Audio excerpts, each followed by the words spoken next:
Hey, folks, welcome back to The Pulse. My name's Matt. This is Crypto Heartbeat, and it is Stephen Friday, 11 o'clock Central Texas time, episode 64, in honor of Steve Staggs, my buddy Steve Staggs, and your buddy Steve Staggs. Whew, I've been out for the week here with the family and back, and yeah, some amazing, exciting things happening. But I'll tell you, the battle is not between flesh and blood. It is not between flesh and blood, folks. And today is no different. If you look around at the world, what do you see? Doesn't seem to be heaven, does it? Looks like it's pretty upside down. We're going to be listening to our buddy Steve Staggs today talk about that fact. But folks, I just want to stay at the beginning of this. If you haven't read the 1960s white paper by Steve Staggs, you need to get it. And the way to get it is to join our Telegram. That link is in the description. You can come in there and grab it. But I just want to encourage you to read it. It is the quintessential, the seminal work of Steve Staggs. And it is so packed with really important things that you need to know. And I'm reminded of this verse. I just want to read this to you because it's just so interesting to me. This is Hebrews 5:12 through 14. In fact, though by this time you ought to be teachers, you need someone to teach you the elementary truths of God's word all over again. You need milk, not solid food. Anyone who lives on milk, being still an infant, is not acquainted with the teaching about righteousness. But solid food is for the mature, who by constant use have trained themselves to distinguish between good and evil. Folks, I'm going to tell you what, that hits me square between the eyes today. Steve Staggs, my buddy Steve Staggs, he is someone who practiced it with constant youth. So with constant use, he was mature, eating meat. And what is the result of this training, this practice, this walking it out with a living, speaking Jesus is discernment between good and evil, lookalikes, understanding the difference. It's amazing. Why would we renew our mind? Why are we even doing this, right? Is we're doing it to remind each other. We got to renew our minds. We need to have Jesus speaking into our life, holding each thought captive. But we have to acknowledge the fact that he's alive and he speaks. And that's really at the core of all this. We're going to be looking at episode 33. And the reason is because the Lord spoke to me through this verse on the way back from the beach. And I want to share that with you. And then we'll have some comments afterwards. But let's get into our buddy, Steve Staggs. But let's say hi to Carter Hill. What's up, Carter Hill? You're the man. Other significant paper is the coronavirus white paper, which is in the beginning was more meaningful to me than the 1960s white paper. Even better. Even better. That is fantastic. Hey, Carter, come on into that right side up and share that. You know, you can share that file in there. And I think people would be so pleased to have additional writings of Steve in that group. So thank you, Carter, for that. Hexclan, what's up, my friend? Academaciated afternoon all. Let's jump into the content and then I'll have some comments afterwards. I'm taking notes today, folks. Taking notes. I got my Texan.cc. You can't see that pen with me. Hope you're doing well. I hope this is an encouragement to you. We all need it, folks, because the battle is not between flesh and blood. Let's go. Let's go. Let's go. Here we go. Having said that, then let's go back to some of the basic fundamentals we've talked about. There is not a single intelligent person on this stream or who will ever see any of these streams that can look out over the horizon of what's happening on the planet and not say, what in the world is going on? Really? Something ain't right. Really? Yeah. Why are we making this way more complicated than it is? See, who came up with the brainchild of having 1,000 different gender identity markers? Are we not confused enough as it is? Yeah. And what does that actually do? What is the strategic intention of redefining or taking away identity? Well, gee whiz, it used to be the time when that would be one of the early markers of mental illness. And now you're telling me we're going to do it on purpose? You know, by outward overt design and call it something that's healthy and good? Okay, now I'm not making my intention there is not to be making any kind of a political thing, but just to step back and give an example of, wait a minute, that's pretty basic. Well, it's who we are. It's the definition of who we are. And you're like, we already are confused about who we are. And if we're too darn confused, we end up in a mental hospital taking Prozac. And you're out of it. And you're out of the game. See, you're neutralized. Neutralized. That's a good way of putting it. Okay. So let's take a step back and say, wait a minute, there are two things, and these are both related, by the way, that we have no say in when we enter this world, this planet. One is our gender. We have no say in that. The second is our name. Yeah. We have no say in our name. Our entire existence exists outside of ourselves. Our coming into existence, the gender that we hold, and the name that we possess. None of that is by our doing. Now, if that is the case, then where does that all come from if we don't initiate that? It begins the journey of asking questions beyond just the Charlie Brown, what do I mean and why am I here? No, it's intended to take the next step and saying, wow, if I had nothing to say about that, who did? Who had something to say about that? Who initiated that entire endeavor? Because I certainly didn't. Okay, mom and dad did. Yeah, but mom and dad were in the same boat as I was in. They didn't endeavor that. And if you listen to most marriages, very few marriages occur out of people who have known each other for a long period of time. They come from totally different places, when they met and married. So the point of all of this is that there is something much bigger than us in play. And I'm interested in knowing what's in play. What is the bigger that I should probably become aware of so that I can then begin to understand what is in play and, more importantly, why it's in play? Why are you screwing around with our gender identity? Why are you scraping off all the wealth? Why are you doing all of this? Boom, boom, boom. Did the Creator design it this way? Creator, did you do that? Was that your intention? Oh, this good and evil thing, what's that all about? I don't need to reduce that to a religious, conversation. All I do is sit in my chair and watch. They're not religious about that. That's just life dynamic being played out. Why is that there?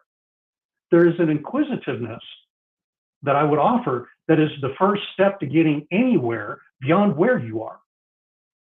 If you don't have an inquisitive nature about you, most folks just sit there and kind of, we used to use the word veg. Yeah. Now, why am I sharing this in this way? Because when you start asking those very legitimate questions and very probing questions, and you say, okay, I'm interested in knowing the guy who built all of this. I'm no longer buying that this just came out of nothing. I'm interested in that. What do you say about why this thing works the way it works, and how did you design it to work? Now, the next day, you're not going to have the answer to all those questions. But trust me, if you really mean that, fasten your seatbelts, because you're about to go on a ride that will literally blow your head right off your shoulders. Okay? Because that's what is going on. The Creator wants you to know why He created this thing. You have all the time, you talk about when Lambo. Yeah. Well, the designer and creator of Lamborghini is really interested in you being interested in his product. Yeah. He built it for a reason. That's a good point. That's a really interesting point, taking something that's very practical, like an automobile. Yeah. And here, I'll throw a few things in there that'll catch your eye and get your attention and get you motivated to find out, man, what makes this thing tick? Maybe this is right for you. Yeah. Wow. There you go. So start there. Yeah. And then watch and see what happens. And one of the things you'll discover is kind of coming full circle back, is you have a whole lot more capability and power than what you really know. And there is not a circumstance in creation that exists that you cannot participate in the peace of God in the midst of that circumstance. Why can you do that? Because you're an Elohim man. and you were built with that capability, just like the Lambo was built with the capability of going 180 miles an hour. The VW Bug wasn't. Okay? But the Lambo, buckle up. Yep. Well, that term, that term Elohim man is foreign to a lot of people. Yep. And, if you haven't been tracking with this, it's interesting. And I think it's good for just review. We've shared, I think in early, kind of in the first couple episodes, we talked about the 3 different classes that we see, and when you talk of Elohim man, what you're talking about is this class of beings, right? Yes. So one being Elohim man, and this group of, what are the characteristics of Elohim man, but one who is created in God's image and has been given the ability to rule and reign over his creation, right? So he has his authority. And I think one of the examples you used was the naming rights he gave Adam over the animals, right? Yes. And basically that authority, right? And then you said, all right, there's a second, which is the angelic realm, right? And one of the things that I learned from you in all of this was, we often talk as Elohim man as ministers, when in reality the ministry responsibility has been assigned to the angelic class. And this is not, the angelic class is in the spiritual realm, and we are here in the physical realm and the spiritual realm. They're limited, Yes. but they are messengers. And then there is the animal class, and the animal class is the servant class. And this is the class where, I eat hamburgers, Mhm. right? So it's interesting how, if that order of thing, God, his man, his, and to think that there's this, these messengers, or these, there's a hierarchy, and there is assignment, and there is, it's amazing to think that here we are, we talk about being on the edge of disclosure. I heard it was like a short video, but it was Lou Elizondo. That's the guy who worked for ATIP.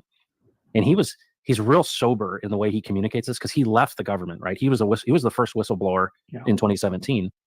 And he's very sober when he talks about this. And it's almost depressing to him. But this is what he said, and I saw this last night. He said, because he signed things that basically said, I can't tell you what I know. I've only been approved to tell you these things. So whenever anyone asks him, hey, what are they? What is this? He can tell certain things like, hey, I went to General Mattis. I said, hey, we got a national security issue here. We need to figure out what these are. And General Mattis said, we already know what they are. Lou, stop investigating.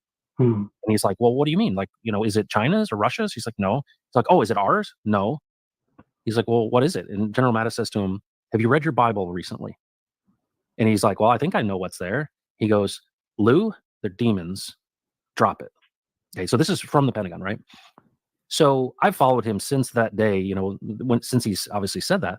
And I see this video of him, and he says, I can't tell you the detail, but he said, and you can tell he's super concerned. He goes, the stuff that you've learned in maybe Sunday school, or, you learned it, at the dinner table or at bedtime, and the stories your parents told you, and the stories that you've heard of who we are, is not true. And of course, this, the theme of what we talk about here is this idea of what has been the theme of this whole thing. You've forgotten who you are. Well, why would anyone want you to forget who you are, Steve? Yep.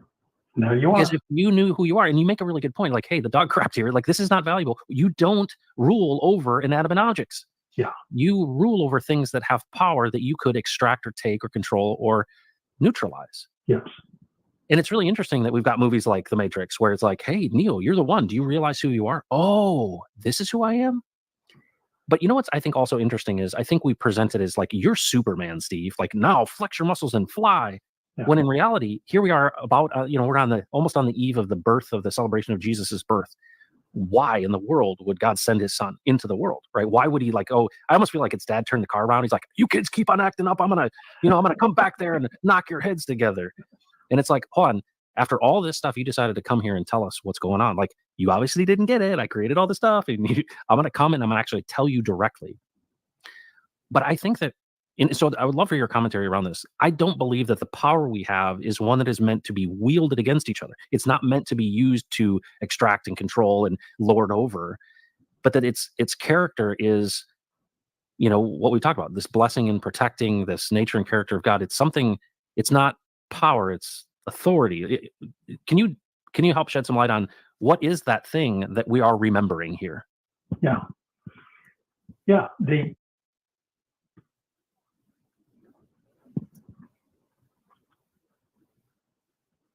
There is this verse in Proverbs that says, as a person thinks, so is he. As a person thinks, so is he. So think about that for a minute. If you were wanting to control me, what would you first attack or first go after? Hearts and minds, baby. Yep, the way that guy thinks. Yeah. If I can fashion the way he thinks, I can control him. Interesting. Now we see that everywhere. Yeah, it's the essence of propaganda. Yes, it's propaganda. It's the nature of education. Indoctrination. I mean, we can call it all kinds of stuff, but the simplicity of it is, if you can fashion the way a person thinks, then you create in that person a way of behaving and acting, and which is an outgrowth of what they think about themselves primarily. Wow. And so you're fashioning and you're refashioning. Now, inside the Christian church, if I were to talk about, the Elohim man, the angelic class, and I talk about the ruling class and the ministering class and the serving class in the way you described just a little bit ago so well, that is totally foreign language inside that environment that would then attribute that to being new agey. Yeah. Okay.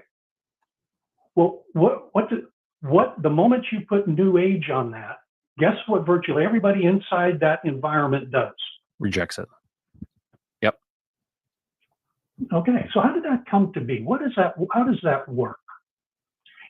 Now, you mentioned naming rights a little bit ago. Do you know that the Supreme Court ruling about Trump is an exercise in naming rights? Oh, the one that's coming up? The judgment that the Colorado Supreme Court. The Colorado Supreme Court, yeah, because it's going to go to the federal Supreme Court next. Yes, Yep. That is an exercise of naming rights. Yeah.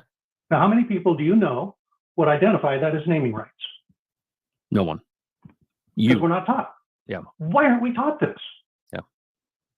See, we are told over and over again inside the book that many people on this channel and in this stream talk about, the Bible, it says, hey, my people perish for lack of knowledge. Well, Jesus, what information am I missing? Yep.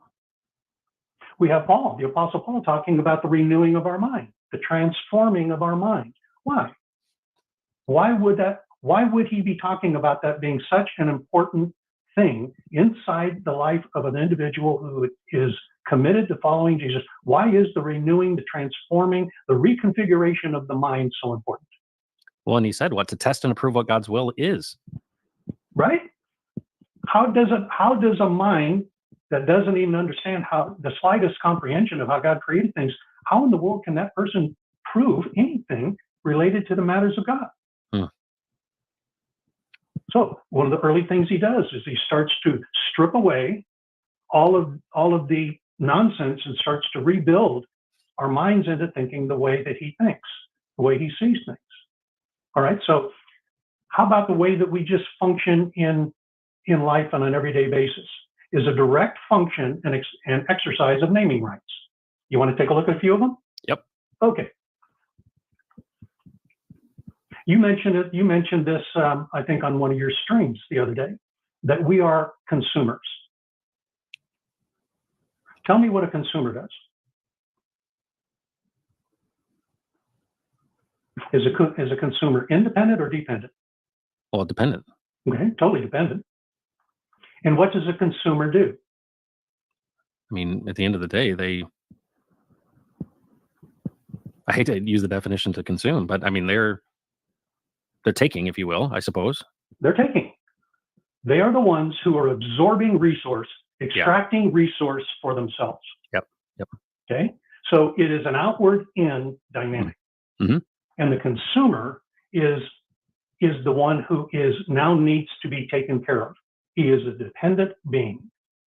And who is going to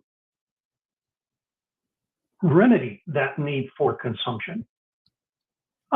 Producers. Who do we see as the producers? Who do we? Who do we normally see as the producers, the ones who are satisfying our need to consume? I mean, it's corporate, it's government, it's yeah. Right? See? And so what are they doing?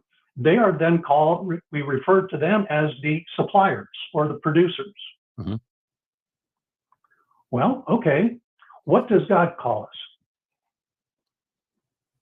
Creators. That's right. We're the creators. We're the wealth producers. We are literally the wealth producers who have been renamed consumers. Wow, that's enormous. Enormous. Now, once you pause and think about that, you go, wait a minute. How did I become somebody who is a dependent when I'm actually the one who produces the wealth that supplies everyone and everything else with the necessities of life? Yeah. How does that work? Okay, now let's talk about the wealthy. Okay, who's wealthy? Okay, when we look at somebody and say that person's wealthy, what do we have in mind when we think about that? Rich people. Rich people. Oh, rich people. Who are the rest of us? Poor people. Rich and poor. Who is the one that produced the wealth? The poor people. The poor people, the wealth producers. Who are the ones that got the wealth? The rich people. Oh, how did they get that? By extracting. They consumed the wealth. Yeah. They are actually the consumers. It's backwards. It's upside down. It's upside down. Like upside down. Yeah. And we could go through all of this. Now, I'm not trying to demonize corporations or people of means and wealth and stuff like that. I'm talking about that they're like, now we go back to our left side, right side of the slide kind of thing. God built the creation to function in a particular kind of way, and its design is to produce wealth beyond the resource it takes, to produce it. You are constantly giving the illustration of the 1 to 1600 return with the corn. Yep. Okay? That's the way it's designed to work. And yet somehow, through the exercise of naming rights, we have accepted that we are the ones who are the consumers. We are the ones who are dependent. We are the ones who are needy. And it's the wealthy, it's the corporate interests that are the producers.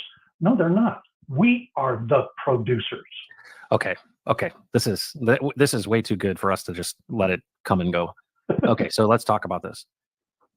We talk about how money is a proxy for human labor and that there's no value outside of human labor. Well, what defines human labor but our creative ability? And I often joke that my dog doesn't cook me dinner and doesn't make furniture, right? And talk about a consumer. My dog's a consumer. But if you think about this, the creative ability that we have that is unique to us. And I'm not, saying that the elephant doesn't paint a painting, they'll put the paint on the. What I'm saying is, you mentioned a story about you sitting, I think you were sitting in a coffee shop or somewhere, and you looked around and everything you looked at, you realized was actually created by people, right? Mm-hmm. So God's man. And if you think about that, what you're saying is, and this, boy, we could go into the whole term Christian and it would tie into this as well. Yes. This idea that someone is naming you something and they're telling you who you are, right? They're saying you are a consumer. Now, I think you could probably split that hair and you could say, well, my son, if I let him be on the Xbox and on his phone all the time, he will do it. Like, I have to stop him from doing it. He would love to just scroll, right? And a lot of people are like that. And I think we could split the hair and say, you know what? I'm not being particularly productive when I'm just scrolling.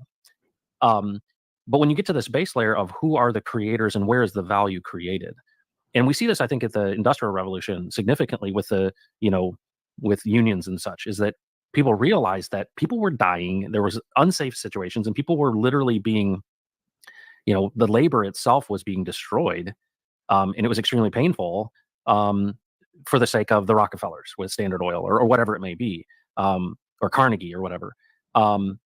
But I think you're making a really big point, and this is really relative to the crypto folks here as well, is that if you can understand that the wealth producers are you, and if you think about that from like a spiritual perspective, well, that's what defines you, is your ability to create value. And you have authority over these things. You have the ability to do the craft or to do the thing and create it. And Richard Hart often says, he's like, hey, if you want a picture of a pony, you can draw one. And I love that story because it's so funny, but it's true. If you want a picture of a pony, you can draw one. It might not be particularly good, but you have one now and you didn't have one before. And that's really at the heart of what you're saying, is that value, the creators, the producers are us. And we're the ones that are that wealth. And of course, what has happened now in our society, but the governments, those that are the consumers, feel very comfortable reaching into our pocket and sending that value, extracting it from us and sending it to the Ukraine and laundering it back to the military industrial complex. So if you don't demonize the rich folks, I will. Well, and what I'd like to interject here just a second is, if we're not careful here, we will actually start identifying good guys, bad guys. Yeah. And what I'm, for my part anyway, what I'm trying to inspire us, if I will, a little bit, is to start asking the questions why. If everybody on the planet decided they were going to quit working, okay, let's just take for a second, all wealth is a product of human labor. All wealth. You terminate human labor, you have no wealth. Well, if that is the case, then why do we keep accepting the name consumer? Okay, good question. Let's pause there for a second. That's on the work side. Okay, I'm starting to get an idea how this works. Now let's look at it at what we call the political side. Okay, what did we do? We accepted the term taxpayer. If you ever listen to the government when it's talking about the taxpayer. Mm-hmm. And we say, okay, yeah, we're a taxpayer. How did they characterize the taxpayer? See, they characterize the taxpayer as somebody who is the ultimate citizen, who is looking out for the best interests of the country. And the better taxpayer you are, the better citizen you are, and it's a high and noble position to be a taxpayer. But what did Jesus say the taxpayer was? One who was under obligation and not free. A slave. Yep. So when the government decides, when the president of the United States stands up and says, we're not going to allow the debt, to default on the payment of our debt, because we have pledged that the good faith and credit of the United States. What is the collateral for that good faith and credit? I mean, it's our production. It's the wealth producers. Yeah. Who have accepted the name taxpayer. Yep. And the taxpayer is a slave, and a slave has no rights to anything. Wow. How do we get there? How did this thing work? Okay, now we have one more thing. Now we have an enforcement issue of leadership. Yep. Now let's go back full circle back to Trump and what's happening there. Again, these are not political issues. These are watching who is it that's pulling all these levers in a system that once produced the greatest nation in the world. Who's pulling these levers? So what do? The Supreme Court of Colorado said Trump does not qualify to be on the ballot because they have deemed him an insurrectionist. Yep. What did they just call him?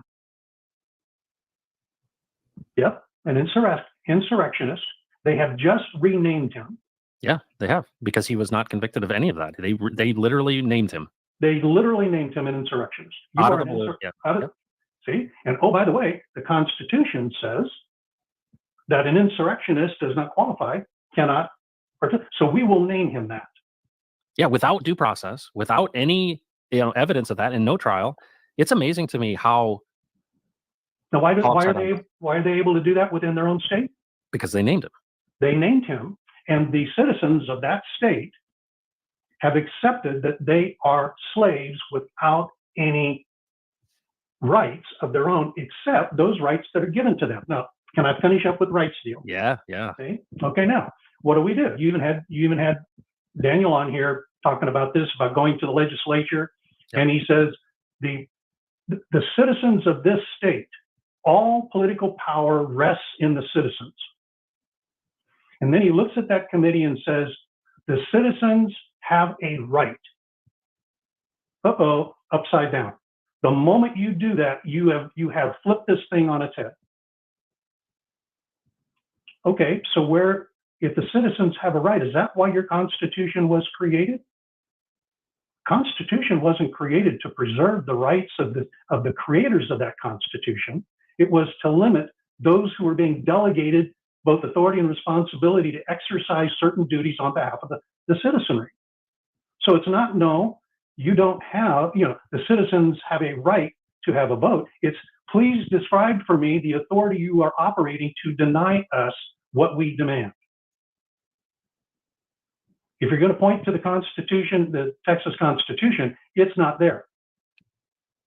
The citizens have delegated to you certain limited responsibilities.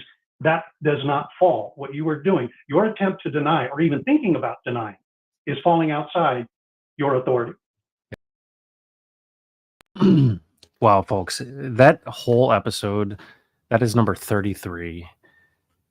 There's so much more where that came from, and that's why we do this, right? We're in episode 64, and I want to do some recap. I've took a bunch of notes. I don't know if you have as well, but it's just so refreshing. And for those of you who are new, for 37 episodes, Steve Staggs and I did this basically 2-hour right side up kind of podcast stream together. And we'd spent months and months and months talking in private, and him just, helping me understand some things that I was unaware of, right? He was helping me transition from milk to meat, if you will, in this maturity and understanding these things. But I want to share some things that I took away from that are a great reminder, because in a way, that's what this whole thing is about, is to remind us. One of the things he talked about that I think is critical is the question is, are you inquisitive? Are you interested? It's very, I think about the guy who wants to go back into the Matrix in the Matrix movies. Like, I want to remember nothing, right? He's eating the steak. There's a certain group of people who are like that. Jesus tells an agricultural story about seed that falls on a path, and the people, tons of people were there, right? And they all went home, but there was a group of people, small group of folks who chased after him. And they're like, what did you mean by that story? Right? Think about that. They were interested because they didn't understand exactly what it meant. And what did he say to them? He called them the ecclesia, the called out ones. Folks, what we have done is we've created this term called the church, right? And that's the first, term, Jesus using this term, the ecclesia. It's not a building where a bunch of people have a assigned seat, and if you sit in it, they get pissed off at you, right? This is not the church building. This is a group of people who are interested in understanding. Well, if all authority was given to him and all things were created for him and by him, he literally can be inquired. What did you mean by this?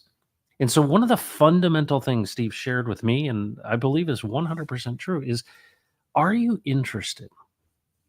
Well, what has really struck me over my years in Christendom and kind of having experience with the church is the fact that Jesus is presented, at least on Easter Sunday, as this one who is alive, right? In fact, we would look at each other and say on Easter Sunday, he is risen.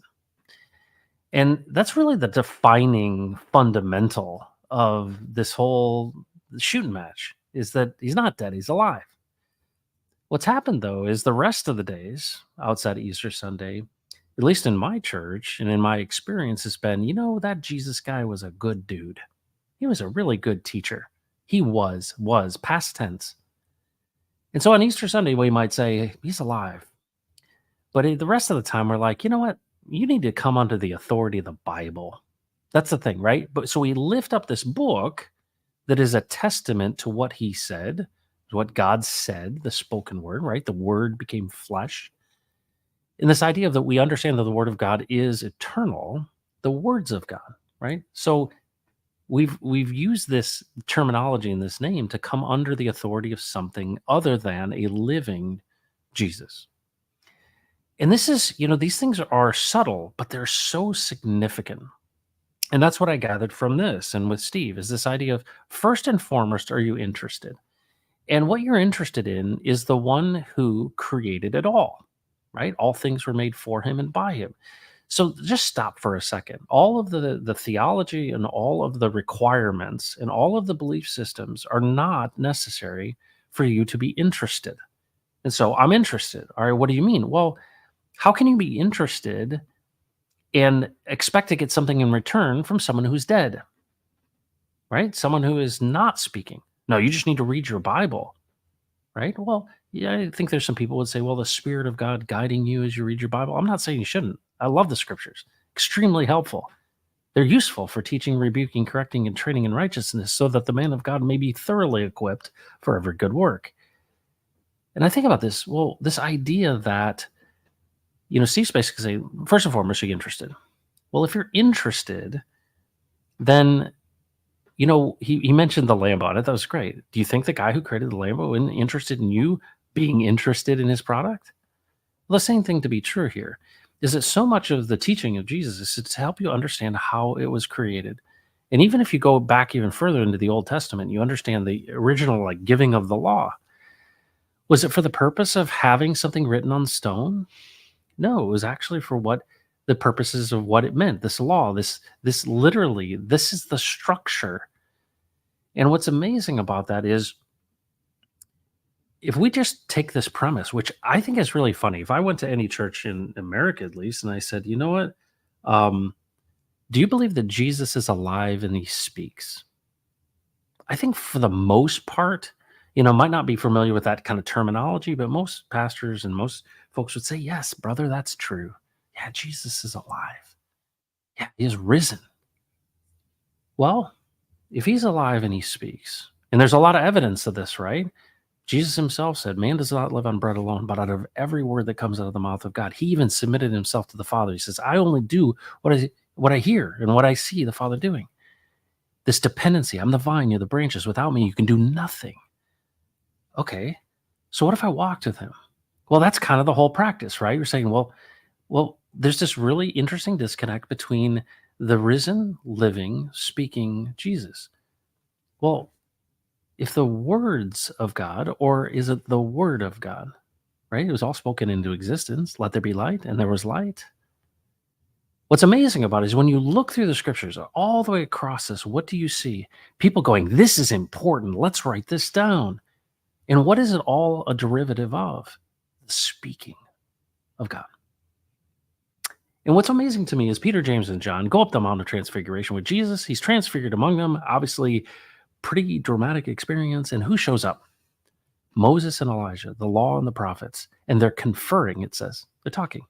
So imagine, let's just imagine we're kind of standing off. And here's Jesus transfigured, probably glowing, I would guess. And here's Moses and Elijah. And the fact that you know who they are, right? So first century, Peter, James, and John looking over that, and they know who it is. And they see Jesus talking with them. Okay, let's just stop for a second. What does that mean? It means that Moses and Elijah are alive. Number one. Number two, they're talking with Jesus. And so what do the disciples do? They're like, oh, this is really good. Should we build you like coverings or tents?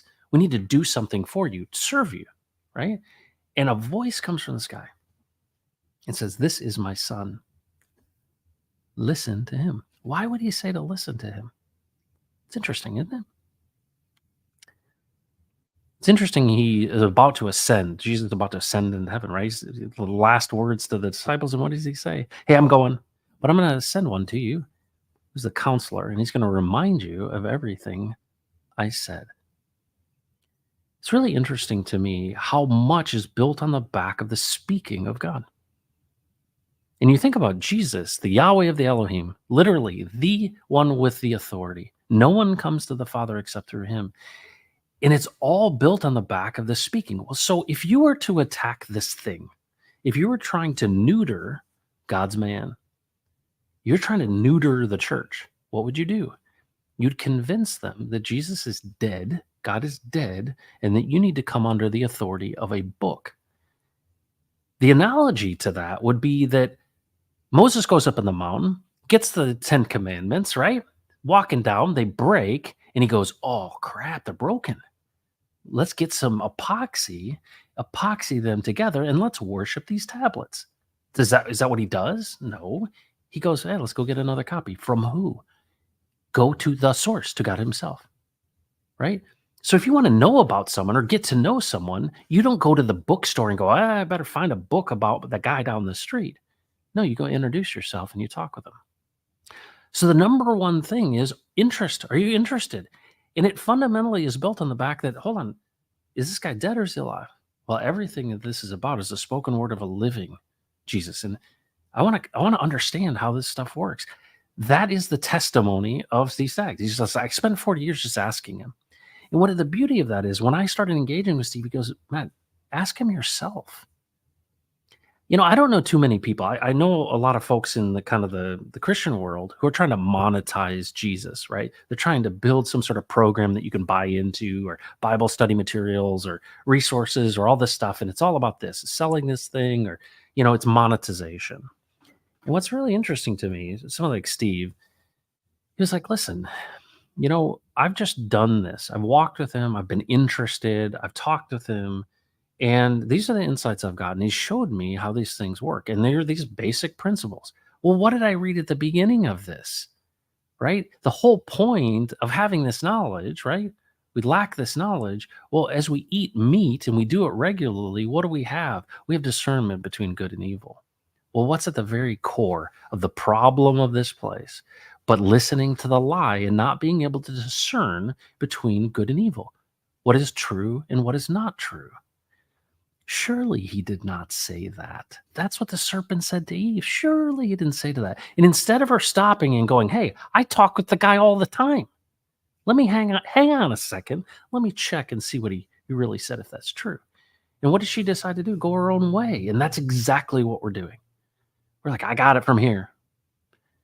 And so if you wanted to turn this thing upside down and neutralize God's man, who is an Elohim man, you've forgotten who you are. You have the ability to rule and reign with him in the fullness of his nature and character. What would it look like? And this is one thing Steve said to me. He said, what would it look like if you were in charge? Stop for a second. You're in charge of the United States. You're in charge of your country. You're in the charge of something significant, right? Some big organization, a business, a family. You're in charge. Does that mean you lord over people? What would it look like if you were in charge? And then when you step back and you look at the whole thing that we've got in front of us, you're like, something ain't right here. This is not how it's meant to be. If I look at the abundance of creation, I plant one seed and there's 1,600. There's 1,600, reproduces 1,600 kernels of corn.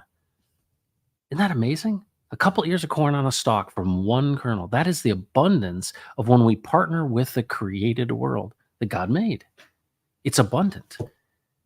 But through all of these strategies, or stratagems, as Steve would say, have gone to essentially rename you and basically convince you that you are not who God says you are. Surely you won't die. Interesting. So this whole journey, this whole life, which is extremely short, in fact, it was shortened. We know that many of the patriarchs and folks lived for quite a long time. And he said, well, it's going to be 120 years. I don't know anyone who's lived 120 years. So it's pretty short. My dad lived to 73. Steve lived to 72. I mean, this is a brief time. And if you don't realize that, you're not, get ready. You will at some point in time. It's over in a blink of an eye. What's the point of it? And you think about this, store up your treasures in heaven, not here where vermin and rust and all these moths and everything eat it. No, what does it mean to store up treasures in heaven? And what does this whole kind of journey to maturity mean? What does it mean? What's interesting is that it's all wrapped up in what Jesus said to the disciples. They said, hey, how should we pray? And what did Jesus say? Well, our Father who's in heaven, holy is your name. Your kingdom come. Your will be done. Where? On earth as it is in heaven. So let's think about this. So we've got this mission. So we recognize who God is in his holiness. Your will be done. So that's not my will. That's your will be done. What should it look like on earth as it is in heaven? And we look around at creation, take the people off the planet, like back up a little bit. Man, this place is teeming with life. And if you look at that class of the animal class and all the things that were created, they reproduce, are abundant, live in harmony, right? You insert God's man, and why is there a battle between flesh and blood? because you don't realize who you are and what you are created to be. We were created by God to be in his image and in his likeness, to rule and reign with him. Certainly, Eve could have said, you know what, hang on a second, I'm going to check with the boss. You're lying to me. I think you're lying to me. The discernment between good and evil. And what was the eating of the tree? You will now have the knowledge of good and evil. Now you need the discernment to understand the difference between lookalikes. That's the whole shooting match. Well, what would it look like if you were in charge? What would it look like? What nature and character would you have? So think about the prodigal son, right? He goes to his father and he says, I want my inheritance now, dang it. And what does his father do? He gives it to him, which is amazing, right? Rather than saying, no, get lost and get to work, he said, okay, fine. Yeah, you can have it. Before I die, you can have it. You can have the inheritance now. And what does he do? He goes off and squanders it. He goes his own way. He's like, I got this, old man. I don't need you. It's mine. So he goes off. I mean, does this sound familiar? He goes off and he does this. And what ends up happening is he squanders all this stuff in wild living. And what does he end up doing? He finds himself eating with the pigs and he realizes this isn't the way it's supposed to be. Think about that story. That story in and of itself is essentially what we are looking at. We're looking out at this thing and going, this doesn't seem right. This doesn't look like heaven. So what is this responsibility for us to rule and reign with you in your nature and character? Or what does it look like to bless and protect? And you stop for a second and you go, well, this is the story. Why did he tell the story? Why is the prodigal son important? Because he stopped for a second. He goes, well, man, I've screwed this up. I screwed this up. And that's what I've done. I'm like, yeah, it's really screwed this thing up. I wonder if my father would accept me back into his household. Maybe he will let me be like one of his servants, his slaves. And so he's just like, well, maybe if I go back, he'll give me like a spot. Because these servants, his slaves, they like eat better than this. And what ends up happening? And this is the whole thing, folks. He goes back and his father runs out to him, puts a robe on his back, kisses his neck, gives him a ring, kills the fattened calf. And what's interesting is my son, he was dead and now he is alive. Well, what is he alive to? And what are you alive to? The nature and character of your father. You understand his nature and character. Who you are, you're a son. You're not a slave. But you go your own way. You're like, I got it from here, old man. It's the whole thing. It's this idea of going astray. It's like, hold on. So the intent of this whole thing, you built this whole thing so that we would do it with you.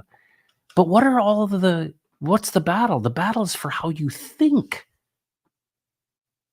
And what do you think? Wow, you're lower than the angels. You're not really that special. You're not really created in his image. You don't really have this ability to rule and reign. Hold on a second. Yes, you do. I think what's really interesting to me is that there is a vine and then there are branches. Guess where the fruit is? Last time I checked, most trees don't grow the fruit on the trunk. Most. They grow on the branches. I'm the vine. You're the branches. Hold on. So connected with you. So when we're with you, we produce fruit. And that fruit is abundant. And what does that fruit do? It's of a certain kind. It draws from the roots and it produces something. And what is that? With the vine, the fruit of blessing and protecting. There's a purpose in all of this stuff. And when you understand and you have some interest in it, you go, oh my goodness, the things I've longed for, I've stuffed everything into this like hole that I have. I've stuffed money, I've stuffed crypto, I've stuffed cars, I've stuffed relationships, I've stuffed drugs, I've stuffed all these things in hopes that I would have peace. And it fails me every time. And all of this is that purpose wrapped up in, because why? And Paul said it. It's a peace that transcends all understanding. What does it mean to transcend all understanding? It's so hard to comprehend the peace. It's so amazing. And so what is it? It's not a belief system. Oh, Christianity, I got to do this. Cover your head. Oh, don't have women in the pulpit. No, that's a belief system. You can approach the living, speaking Jesus, regardless of anything, of what anyone has talked about related to these things. He's either alive, it's either completely true or it's completely false. Try him on for size. And what did Steve say in that thing? He said, man, if you take this on and you're just interested, hey, what do you mean by this? How does it look like? Teach me how to hear from you. What did you mean by when you created all this stuff? Why are things so upside down? Why are this just doesn't seem right?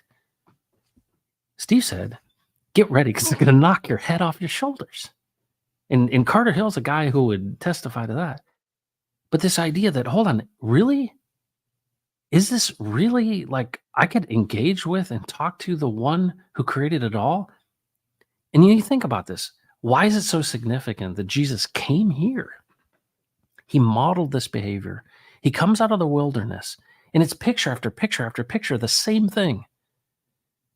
Satan comes to him, right? Satan's got this place, right? And what does he do? He makes him an offer. He says, hey, turn these stones into bread. What does Jesus say? No, thanks. Man does not live on bread alone, but out of every word that comes out of the mouth of God. That is what we feast upon. That's the real sustenance in all of this. The spoken words, not the written words. That's someone else's experience, folks. It's good stuff, but I'll tell you this right now. If Carter Hill or Mike Ostell or anyone else or me or Ray or you were to say, oh my goodness, the grace of God in my life, let me tell you about it. I'm going to write down a journal. I'm going to write it down. Oh my goodness, look how he delivered us and how these amazing things happen. Is that you coming out of Egypt and the water parting? Well, for you it is. And if you wrote it down, it would be amazing. And I would rejoice with you. Do we call that a New Testament? No. But it is a testament. It's your testament to the goodness and the grace of God in your life. Is it not true? No, it's true. Do we treat it like Scripture and do we come under its authority? No, we praise the Lord for it. And this is the heresy that people would just come at you. They say, the Bible is not the Word of God. It is the words of God. Somebody experienced this. He spoke and they wrote it down. They said, this is important. It is useful for teaching, rebuking, correcting, and training in righteousness so that the man of God may be fully equipped for every good work. It's good. But you can experience that speaking directly because they all did. All of that was that. So why did a voice come from the sky during the Mount of Transfiguration? Why did he say, this is my son, listen to him? He didn't say, this is my son. There's going to be a book written about him. You need to go read that every day. That's the whole Christian life. No, the Bible's really, really, really useful. But that's the lie. The lie is that he's dead and he doesn't speak. And anyone who I think has had any experience or maturity in this walk with Jesus would recognize, hey, folks, there's a mystery in this. I can't really get my thumb on, but I'm going to tell you something. This is a journey that has a peace that transcends all understanding. The currency of this thing, its fruit, is one of blessing. It's one of protection. It's one of with. It's a daily walk. Why do you think that they're like, hey, what should we take with us? Nothing. You don't take anything with you when you go. What about the words? What do I say? Don't worry. In this holding each thought captive to every moment to a speaking Jesus, like standing with him in the midst of the storm, is the key to the whole thing. But it's not a belief system that you come up underneath, you can give your authority to. No, we only give our authority. Jesus is the only one who has authority to speak to us. And I'm going to tell you, if you're somebody that's depressed or anxious, I've been there with you. I listen to these lies and I get into these dark places, and what ends up happening? And I see my dad and I see other people self-medicate. They're like, I just need some way to survive this thing because it's a constant pressure and picking. And what is the whole promise of this? What is the whole hope of this stuff? What is this process? What is this boot camp? What is this training? What is it for? Well, there's a vision. God's going to accomplish this whole thing. And what's amazing about it is it gives you purpose in all of that. And so what are the lies? You're an insurrectionist, or you're just the descendant of a monkey. You know, this is an accidental bumping of electrons and molecules together, and boom, you went from newt to dinosaur to Cro-Magnon man to pow, you can do Python. That's a coding language, if you're wondering. Folks, this is the whole battle. It's for what you think. And so what do people do? They name you things, right? That's the authority. Steve said, you know, there's two things you really don't have control of. One is your gender, and two is your name.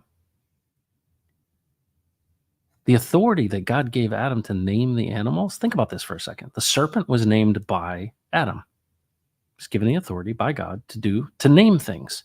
Well, what is naming if not inscribing? What does it mean to name something? Right? You ever name a business? You ever name a child? You never name these things?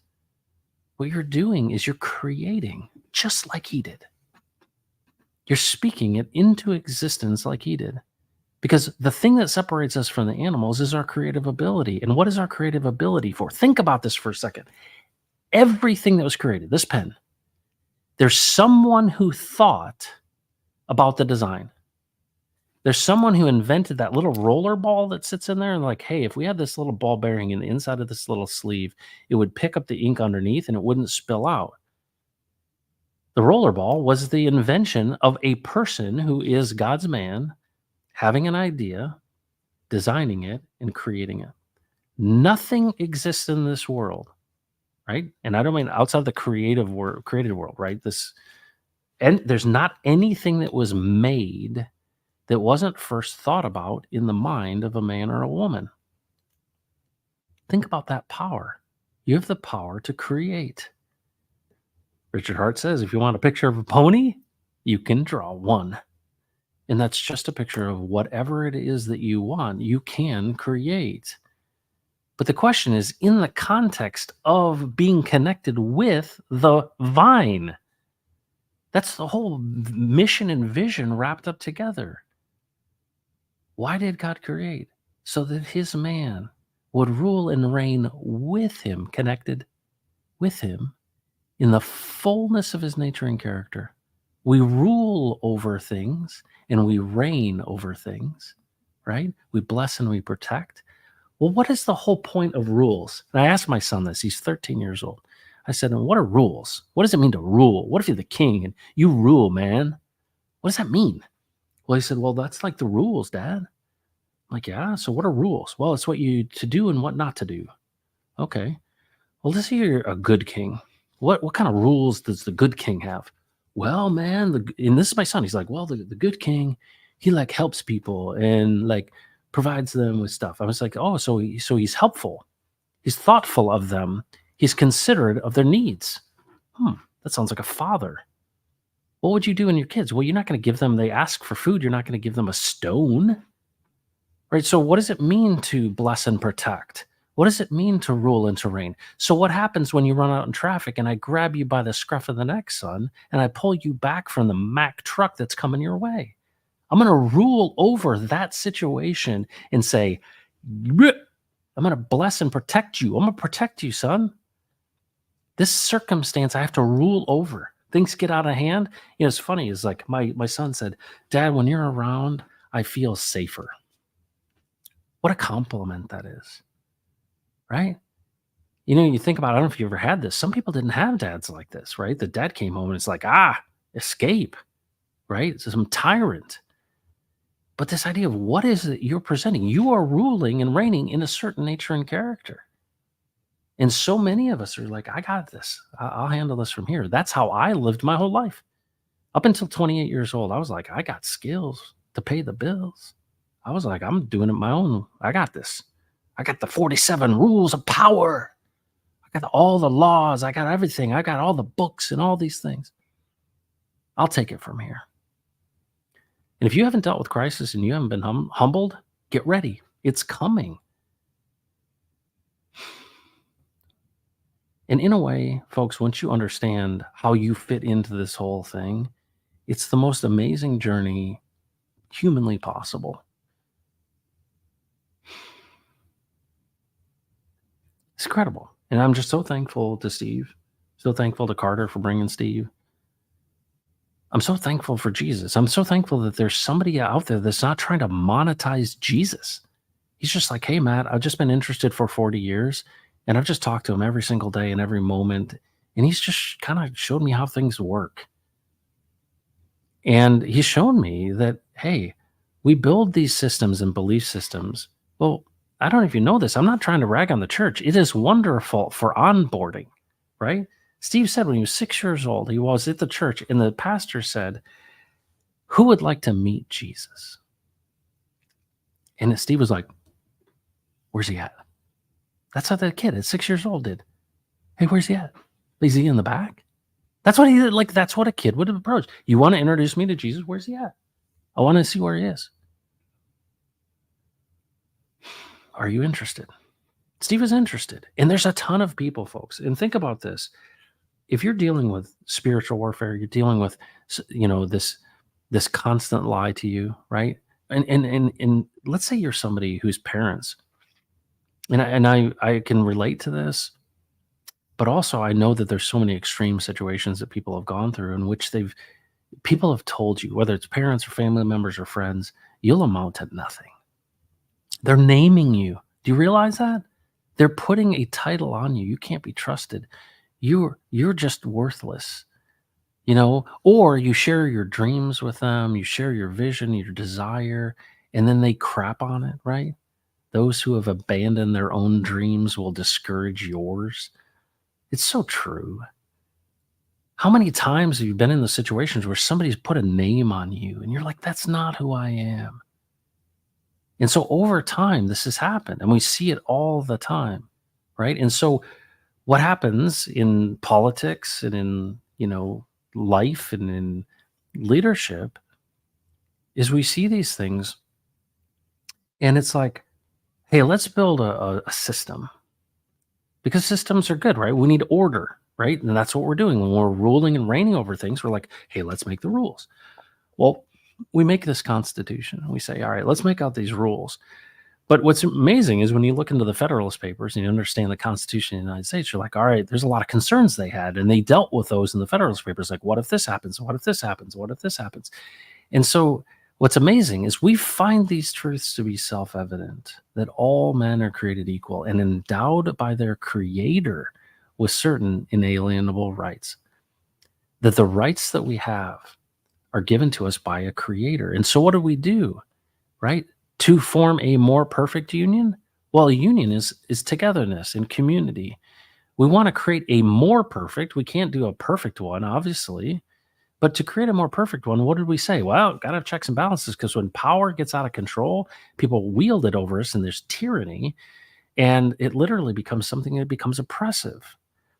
But what is the whole point of this limited thing? Is we say, hey, are there some folks among us who will go and represent us? We think that you're going to serve us. But what has ended up happening is that we've created this situation, which is like, it's like a profession. Politics as a profession. It was not intended to be a profession. And so what ends up happening is the consolidation of power and then renaming. You're the taxpayer, right? You're the consumer. It's completely upside down. No, you're the producers.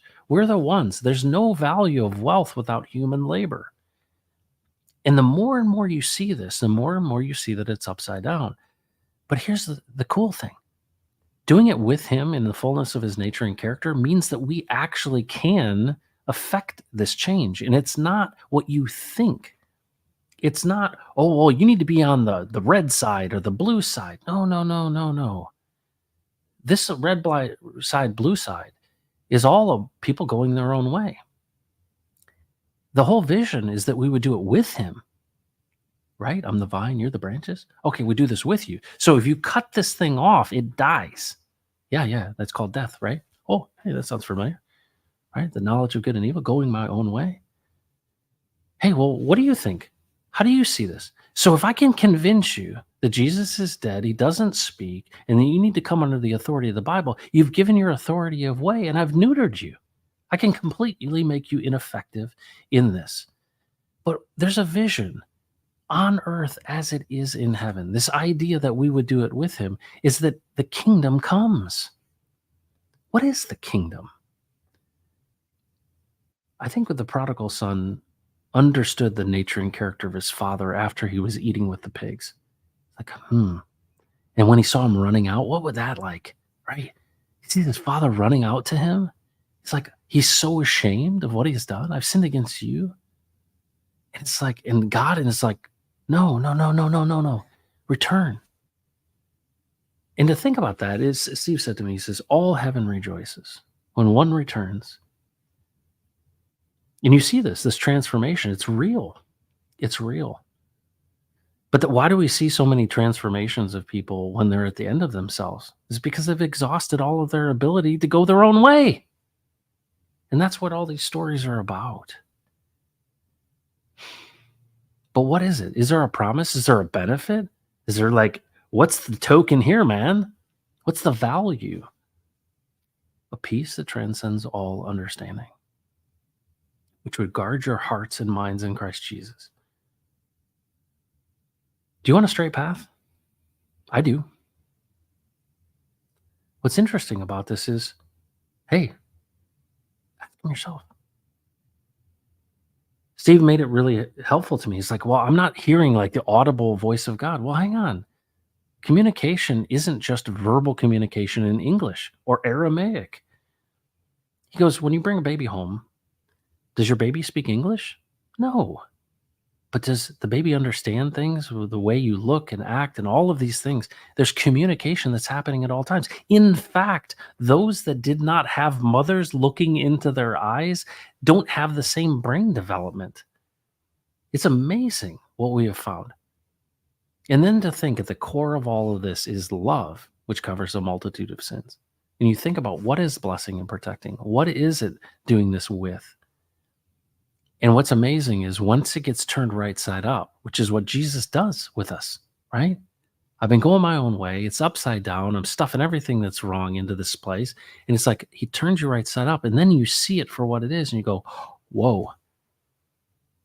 Without me, you can do nothing. Well, I want to do something. Well, then you are conduit. What does that mean? You're conduit. You're the branches. The fruit comes off the branches.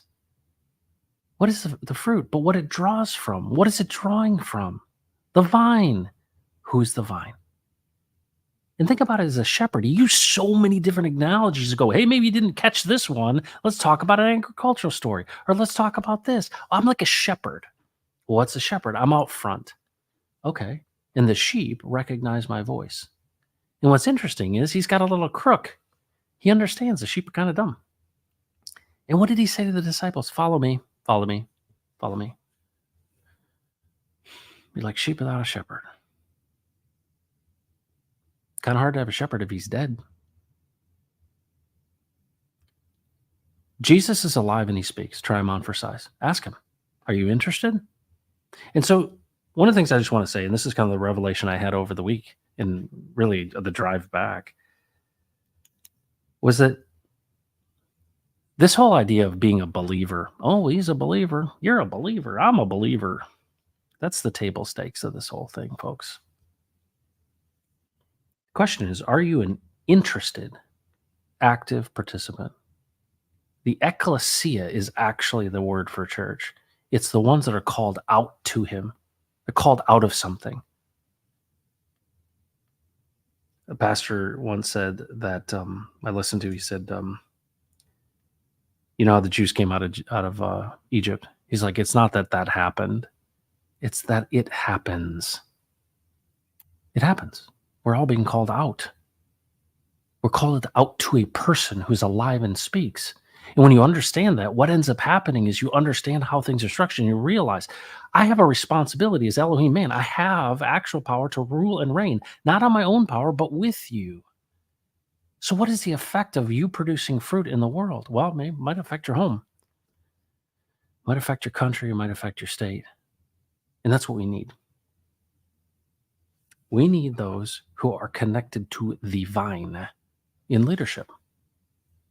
And so what is Satan's whole plan in all this stuff? And it's like the usual suspects. Remember that? Verbal. The greatest trick the devil ever played was convincing people he did not exist. And I would say for the most part, people are just like, yeah, he doesn't exist.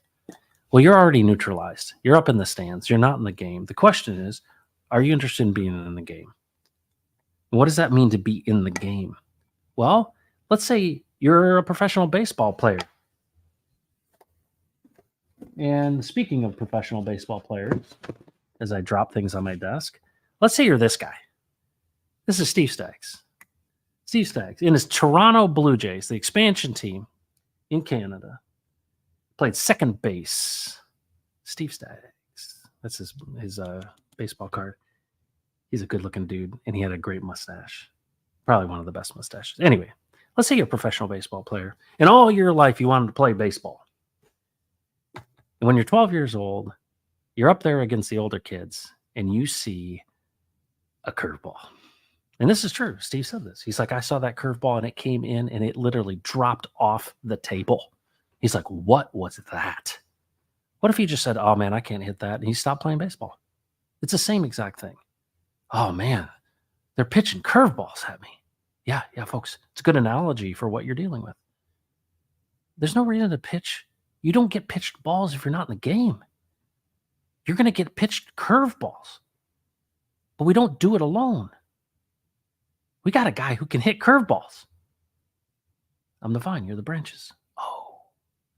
So what did Steve do? He goes, hey, to play in the major leagues, you got to do a lot of preparation. You got to practice. He talked about crab walking, and I guess that's the term for a certain basic skill, probably had some core muscle strength that you had to develop, because if you're going to be out there doing all those things, you got to be in good shape. But there was a lot of practice. There was all kinds of things that you'd have to do. Well, why would it say in Hebrews 5? And I'm gonna put this up on the screen. I think this is worth putting up here. Whoa. No, I'm just gonna read it. Oh my goodness, I'm having technical issues, which is like amazing. Okay, I'm gonna paraphrase it. This idea that you would, and it's really a rebuke in Hebrews 5. It's basically saying, hey, you got to go back to drinking milk because you don't understand the basics, the fundamentals of righteousness. Okay, so we start with the milk, right? We get onboarded and interested in the church, quote unquote, has been helpful for onboarding. Hey, you want to meet Jesus? Yeah, where's he at? But there's so much more to this thing. And it speaks very clearly to the fact that maturity and eating meat and repeatedly doing this leads to your understanding of the ability to discern between good and evil. That things are presented that look similar, but they're not. And so what has happened is we are constantly consuming oh yeah, this looks the same, right? Well, certainly didn't say that. Oh, what do you mean? Yeah, you surely won't die if you eat this. That there's these trees, one of the tree of life and one of the tree of the knowledge of good and evil, and they both got fruit on them, and they look like they're just fine to eat. And one comes in and lies to you and says, ha ha ha. So that's what's happening constantly. And I'm going to name you. I'm going to do everything I can to keep you out of the game. And so what is that analogy of baseball and games and all of this stuff? You could sit, let's say you had a minor league baseball team in your town, and you went to every game, and you knew all the players. You knew the game. You knew how it worked. Seventh inning stretch. You loved to eat peanuts, popcorn, right? You sang, take me out to the ball game, whatever it may be, right?